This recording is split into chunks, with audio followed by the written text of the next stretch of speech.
여러분 안녕하십니까? 헬로 이슈 토크의 윤경민입니다. 우리나라 가계에서 부동산 등 실물 자산이 차지하는 비중은 무려 70%가 넘습니다. 나이가 많을수록 그 정도가 심해지는데요.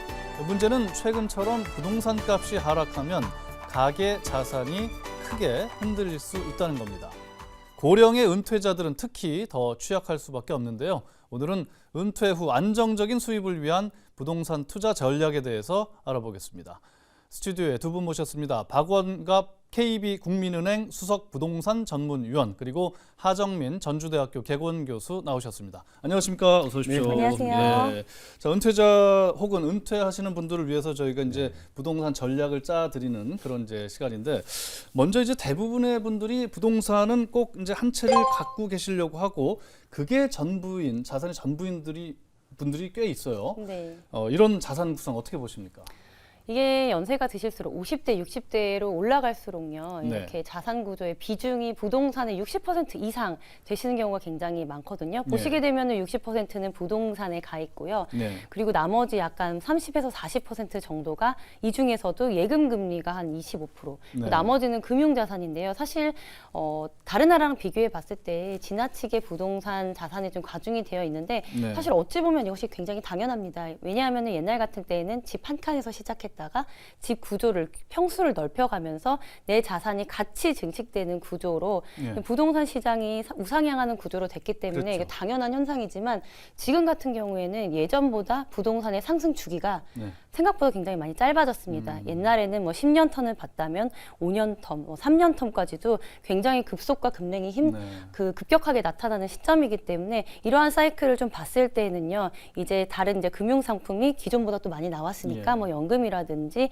타 금융 상품으로도 적절하게 자산을 배분할 수 있는 포트폴리오를 짜는 것이 좀 중요하다라고 그렇군요. 말씀드릴 수가 있겠습니다. 네, 이제 우리나라 사람들은 특히 이제 부동산에 대한 애착이 좀 있는 것 네. 같아요. 집 한 채는 꼭 있어야 된다. 이제 외국하고는 조금 다른 생각들을 갖고 계신데 부동산을 팔아서 딴 데 투자한다는 거는 생각하기 어렵다는 분들이 많아요. 그렇죠? 특히 고령 세대일수록 예. 그런 어떤 경향이 강한데요. 그래서 저는 고령 세대들을 부동산 편식 세대라고 표현을 합니다. 편식 세대. 네. 대체적으로는 투자는 자기 경험에 어떻게 따라서 하는 경우가 많거든요. 그렇죠. 그게 하나의 패턴을 이제 이루는 건데 예. 대체적으로 기성세대들이 아파트 분양받아서 중산층이 된 세대들이에요. 그 경험이 쌓이다 보니까 금융자산 투자를 좀 겁을 내죠. 지식도 그렇게 많지도 않고요. 네. 그래서 제가 지난번에 한 그 고객을 만났는데 그분은 뭐 아파트 팔고 나서 불안해서 손이 떨리더라. 뭐 그런 얘기를 할 정도로. 팔고 나서 손이 떨려요? 오를까 봐? 예. 그렇죠. 계약할 때 이렇게 손이 떨린다는 거 아니에요? 예. 그 정도로 이제 그 어떻게 보면은 부동산 중독 세대라고도 표현할 수 있어요. 부동산 중독 세대. 예. 재밌는 근데 그게 표현이 이제 많이 나옵니다. 문제는 갈수록 이제 뭐 저성장이라든지 또 인구 감소 예. 이런 게 겹치면은 굉장히 이게 이제 든든한 안전 자산이 아니라 또 다른 이제 위험 자산이 될 수 있다는 뭐 위험 그런 자산, 측면은 우리가 좀 경계를 해야 되지 않을까 이렇게 보고 있는 겁니다. 예. 자, 이제 고정 자산을 줄이고 조금 현금 흐름을 늘려라 뭐 이런 전략을 말씀을 해주시는 것 같은데 그렇다면 이제 부동산으로 수익을 낼 수 있는 어떤 상품이 있지 않겠습니까? 대표적으로 어떤 게 있습니까? 수익형 부동산은. 네, 수익형 부동산 은퇴하신 분들이 가장 많이 선호하는 형태입니다. 왜냐하면요, 매달 매월 꼬박꼬박 임대료가 발생을 하죠. 네. 그래서 요새는 우스갯소리로 조물주 위에 간물주라고 해서 건물주를 건물주. 초등학생들이 이제 장래희망으로 써내는 경우도 굉장히 많다고 하는데요. 그래요, 네. 이 수익형 부동산의 이제 종류로 본다면 이제 주거의 형태로는 이제 뭐 빌라, 다세대라든지 뭐 다가구라든지 원룸, 뭐 아파트 정도가 있겠고요. 상업용 시설이다 보면은 뭐 오피스텔, 예. 오피스 우리가 또 좋아하는 뭐 꼬마 빌딩의 형태 이런 형태가 있겠는데 예. 다달이 임대 수익이 발생하고 월세를 받을 수 있는 모든 것은 사실 수익형 부동산에 해당한다라고 말씀드릴 수가 있겠습니다. 요즘은 어떻습니까? 그런데 이제 부동산 가격이 하락하는 시기에도 네. 이 수익형 부동산 투자할 만합니까? 아니면 좀 기다려야 됩니까? 지금은 기다리셔야 되죠. 기다려야 됩니까? 왜냐하면 금리가 워낙 높다 보니까요. 이게 역마진이 납니다. 영마진은 정확히 어떤 거예요? 그러니까 임대료 받아봐야 네. 대출이자 내고 나면 없다는 거죠. 없다.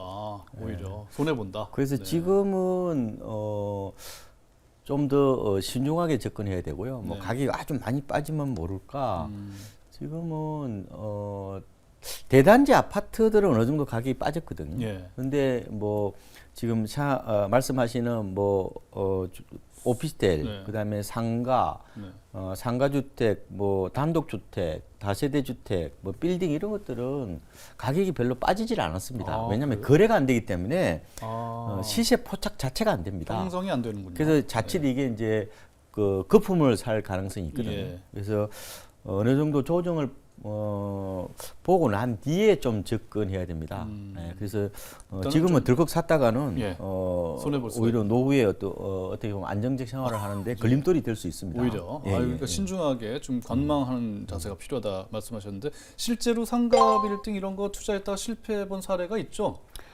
상가 같은 경우는요, 네. 실패 사례가 굉장히 많습니다. 많습니까? 생각보다. 네. 이 상가 투자 대표적인 수익형인데요. 가장 큰 문제는 이제 공실에 대한 리스크죠. 네. 안 나가요. 네, 상가를 분양을 받았는데 이제 공실이 되는 경우, 혹은 내가 임차가 맞춰져 있는 상가를 샀는데 네. 이제 임차인이 월세를 밀린다거나 혹은 또 금방 폐업해버리는 경우는 굉장히 난감한 경우인데요. 그렇죠. 사실 이런 문제들이 뭐 신도시에 생긴 그 상업시설에서 좀 빈번하게 일어나는 경우가 있습니다. 확정 임차인이 들어온다고는 하지만 네. 사실상은 들어오지 않는 경우, 이런 경우 같은 경우에는 내가 이제 수익률만 손해를 보는 것이 아니라 이제 관리비에 대한 부담까지 네, 쥐기 때문에, 게다가 또 이제 임차인이 없이 보증금이 없이 잔금까지 내야 되는 상황이 오면은 굉장히 좀 만약에 힘든 상황이다라고 말씀드릴 수가 있겠고요. 예. 특히나 주변에 이제 형성되는 상권이 신도시 같은 경우에는 아직 안 돼 있습니다. 네.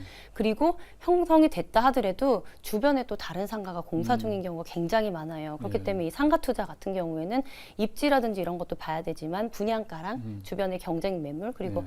어떤 임차인이 들어올 것인가를 또 다방면으로 좀 살펴봐야 되는 그런 네. 상품이다라고 말씀드릴 수가 예, 있겠습니다. 지금 이제 입지 얘기를 네. 많이 했어요. 상가하면 역시 이제 목이 좋아야 된다. 네. 손님이 많이 오는 곳에 당연히 사야 되는데 그거를 보는 안목이 좀 필요할 것 같아요. 뭐 기준이 있습니까?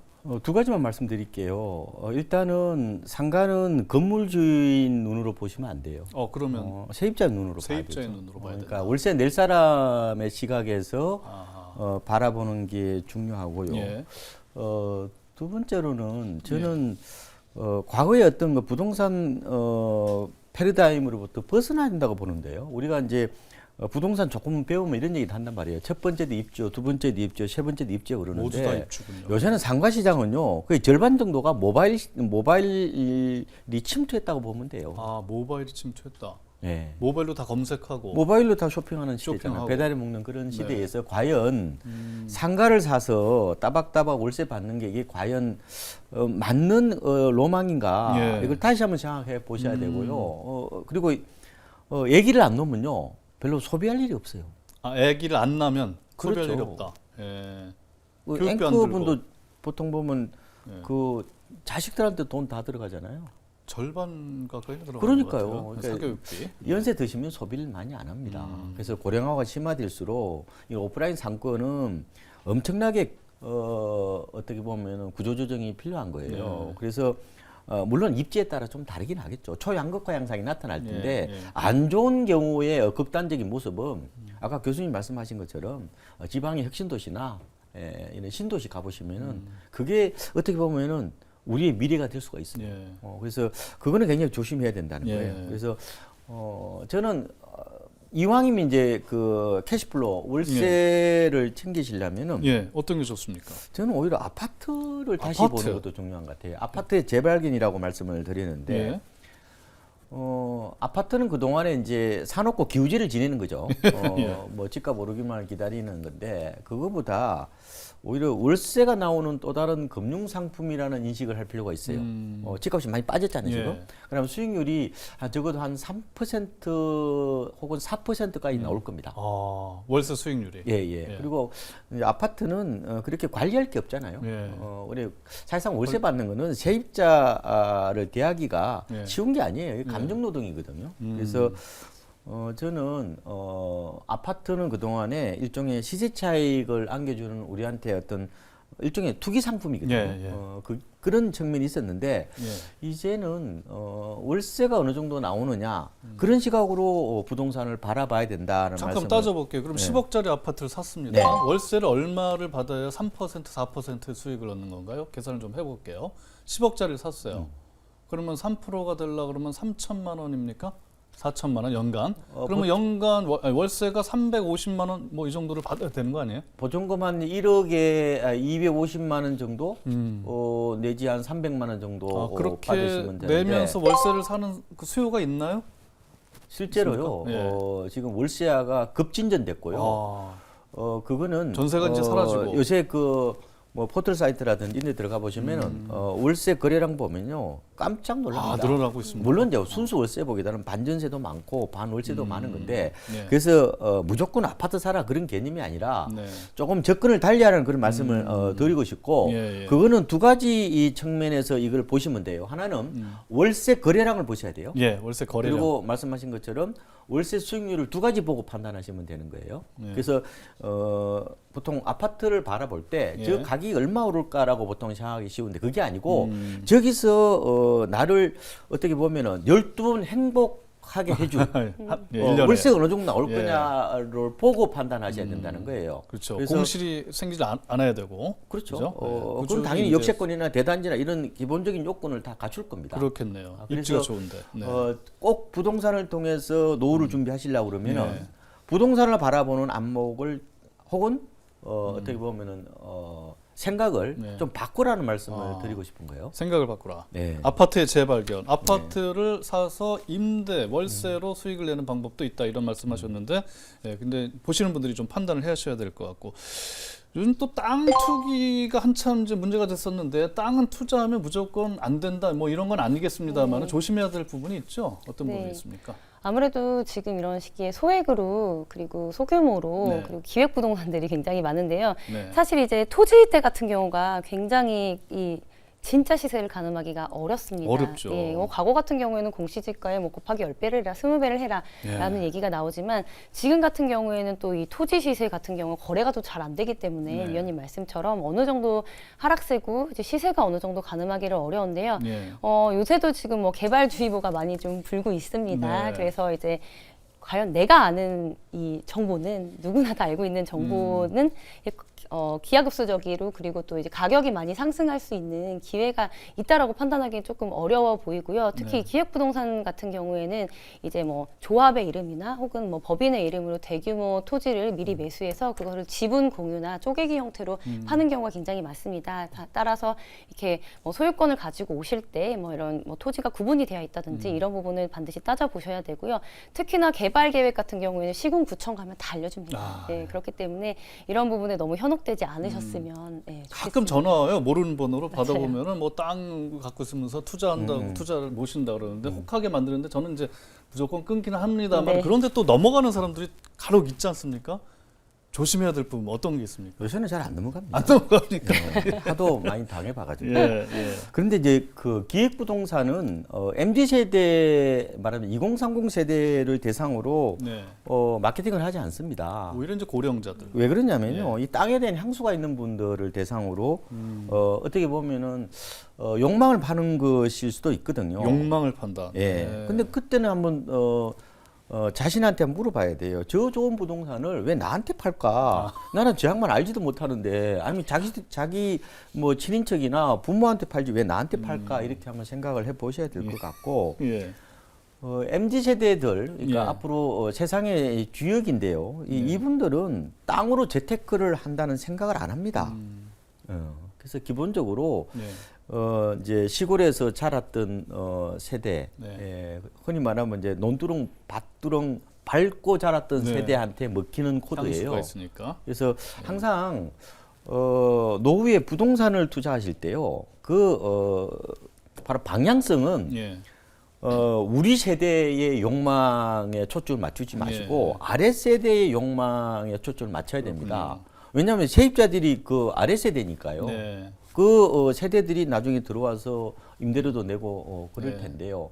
그 세대들이 몰려야 이른바 2030 세대가 몰려야 그것도 장사가 잘 되는 네. 거거든요. 그래서 항상 마인드를 제가 아까 캐시플로우 중심으로 예. 시차익이 아니라 캐시플로우 중심으로 바꾸라고 예. 말씀드렸고 또 하나는 이 마인드를 우리 세대 당대에 초점을 맞추지 마시고 아래 세대가 어디를 좋아하는지 그들의 욕망이 뭔지를 보고 반드시 의사결정을 하시는 게 좋다. 그렇다면 이런 이건 말씀을 어떻습니까? 최근에 그 쉐어하우스, 공유주택 이런 것도 좀 이제 인기를 끊는다 이런 얘기가 있었는데 이런 것도 수익 부동산으로 할 만할까요? 굉장히 요새 인기가 많이 있습니다. 기존 세대와 다르게요. 이제 예. 공용 시설을 함께 공유를 하면서 또 새로운 커뮤니티도 그렇죠. 이룰 수 있기 때문에 기존에 예를 들면 고시원의 형태가요, 이런 공유주택의 형태로 변형된 경우가 굉장히 많고요. 이런 경우에 인테리어라든지 시설을 조금만 손본다면은 예. 굉장히 뭐 임차가 비지 않을 정도로 요새 인기가 있는 상품이기 때문에 예. 그런 경우도 굉장히 긍정적이다라고 말씀드릴 예. 수가 있겠습니다. 자, 이제 최근에 아파트 값이 떨어지다 보니까 집을 팔기보다는 자식들에게 미리 증여를 해주는 게 좋겠다 해서 증여를 결정하시는 분들도 꽤 있는 거로 듣고 있습니다. 증여세가 절감이 실제로 됩니까? 되죠. 네.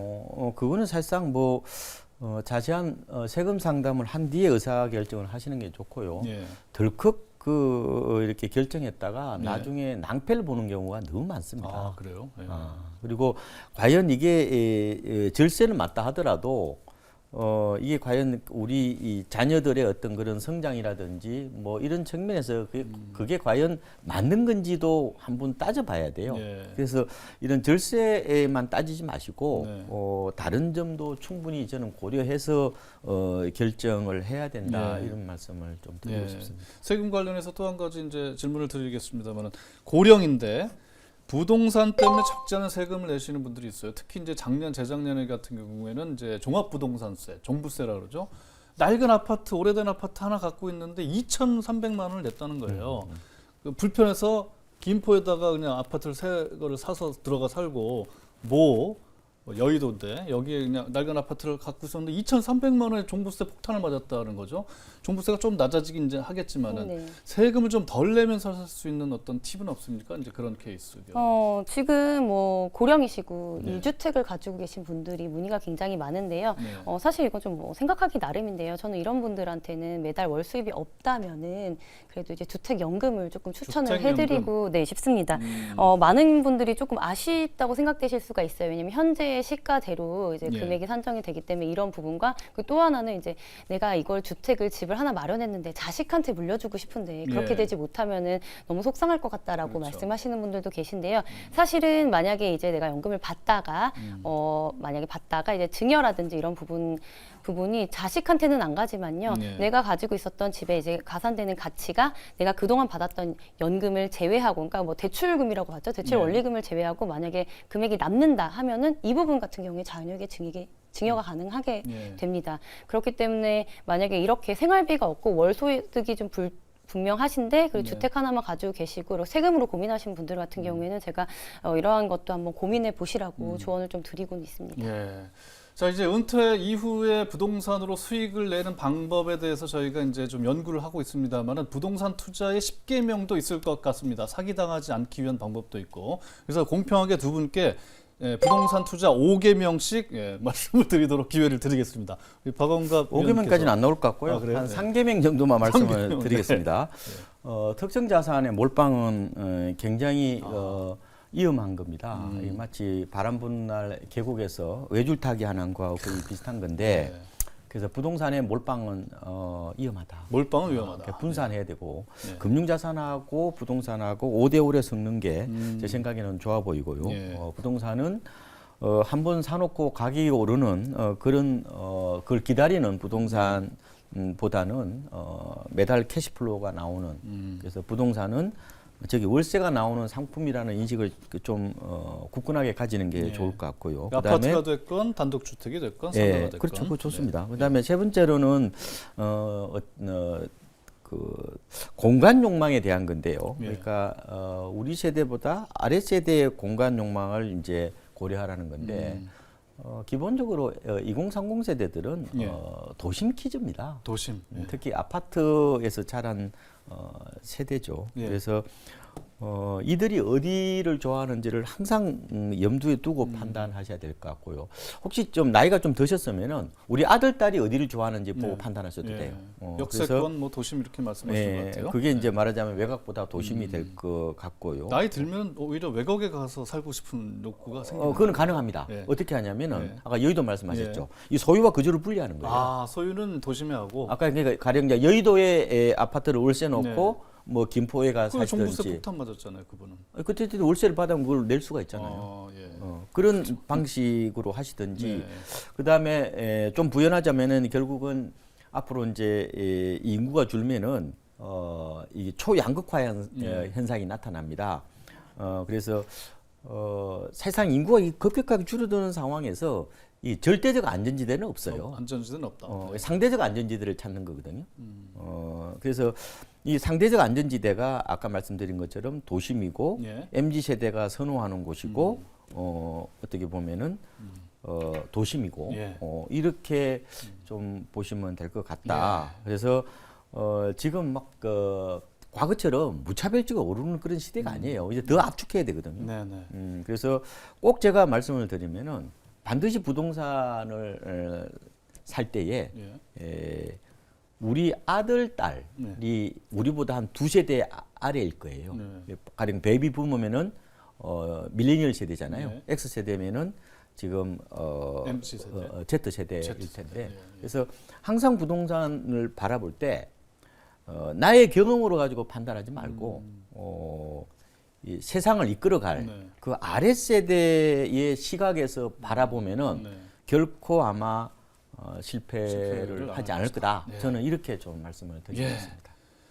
우리 또 하정민 교수의 부동산 투자 3계명 짧게 네. 좀 부탁드릴게요. 저는 그 믿음, 사랑, 소망처럼요. 이 3계명 중에 수익성, 안정성, 황금성을 얘기 드리고 싶은데요. 특히 부동산 같은 경우에 황금성이 굉장히 중요하다라고 판단이 되고요. 또 하나 분산 투자를 권하고 싶은데요. 지역적인 분산도 필요하지만 규모의 분산, 내가 40평형대 아파트를 살 것을 뭐 20평형대 하나랑 오피스텔로 쪼갠다든지 이런 분산 투자도 반드시 필요하다라고 판단이 됩니다. 그리고 꼭 하나 부탁드리고 싶은 건요. 전원 생활에 대한 로망이 있으신 분들이 많은데요.